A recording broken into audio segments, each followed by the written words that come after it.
locales, ¿no? Locales, a ver cómo me ayudáis a resolver.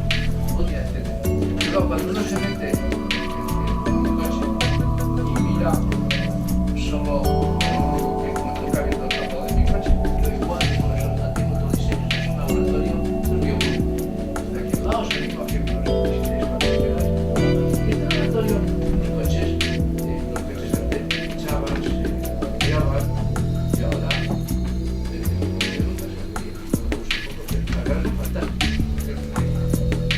como por ejemplo el ordenador que no se ha desarrollado para hacer esto, que estaba ahí, se ha ido incorporando, mejorando, para Estados Unidos, igual que el primer prototipo de la empresa Beckman de un programa Linky, y entonces